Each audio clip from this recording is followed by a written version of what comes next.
Yes, ujambo warigani mpenzi mtazamaji wa 5 Media, na hiki ni kipindi chako cha Sports News ambapo leo inakupitisha kwenye anga za kimichezo. Na taarifa kubwa na gumzo kubwa duniani kote ni kuhusiana na timu ya Taifa Stars kuweza kutoka katika hatua ile ya makundi na kwenda katika hatua ya 16 bora. Stories zimekuwa nyingi kuhusiana na ushiriki wa Tanzania katika michuano hiyo ya AFCON mwaka huu 2025 kuelekea mwaka 2026. Tumeweza kushuhudia tukiona pata shika nguo kuchanika kuhusiana na baadhi ya watu ambao wanadai uonewaji wa timu ya taifa ya Tanzania, yani Taifa Stars. Ikumbuke Taifa Stars inaingia kama underdog wakishiriki mara 3 mashindano haya makubwa barani Afrika, na wanatarajia pia kushiriki mara 4 mnamo mwaka 2028.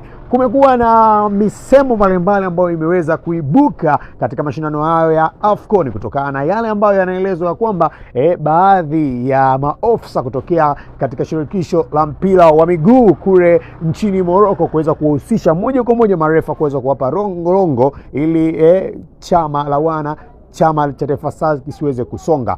Kwa mujibu wa taarifa ambazo zimeweza kutolewa na baadhi ya wachambuzi mbalimbali kama Oscar pamoja na Edo Kumwembe, wameweza kuonyesha masikitiko yao makubwa zaidi mara baada ya viongozi hao ambao walionekana katika video moja ambayo imekuwa ikisambaa zaidi katika mitandao mbalimbali ya kijamii kama wakiongea na referee. Hata hivyo, shirikisho la mpira barani Afrika halijaweza kutoa tamko lolote kuhusiana na kitendo hicho, ambapo timu ya Taifa Stars inahusishwa moja kwa moja kunyimwa penalti mnamo dakika za jioni na referees kutokea kule Angola kuweza kugoma kwenda kuangalia VAR. Sasa kumekuwa na story kama hizo, na huko upande wa Tanzania shirikisho la mpira wa miguu Tanzania, yani TFF, nao hawajaweza kutoa tamko lolote kuhusiana na hatua zipi ambazo zitachukuliwa. Kwa hiyo kumekuwa na mambo mengi kuhusiana na ushiriki wa Tanzania kuweza kunyimwa haki yake ya msingi. Hata hivyo, baadhi ya wachambuzi mbalimbali wanaendelea kuipongeza timu ya taifa Tanzania, Taifa Stars, kuonekana kiwango chake kimezidi kuimarika siku mpaka siku. Hii ikichangiwa zaidi na viongozi pia mbalimbali wa kisiasa ambao wamekuwa wakitoa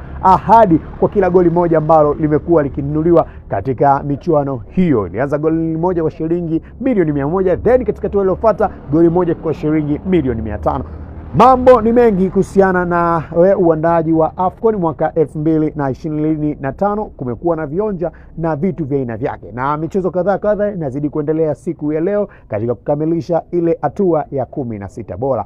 Hii ni 5 Media, tutakuwa tukipitisha katika anga mbalimbali za kimichezo ndani na nje ya mipaka ya Tanzania, na baada ya Taifa Stars kuweza kurejea, tutaangazia zaidi kuona ni hatua gani ambazo shirikisho la mpira barani Afrika, yani CAF, watachukua dhidi ya mwamuzi alichezesha mechi kati ya Tanzania dhidi ya Morocco, mechi ambayo viongozi wa ngazi mbalimbali duniani, nimeona rais wa FIFA, rais wa mpira wa Afrika, wote kwa pamoja walikuwa wakifuatilia game hiyo. Sasa tunataka tuone mambo yatakuwa vipi. Don't forget subscribe, like pamoja na kucomment. Bye tena mpaka wakati mwingine.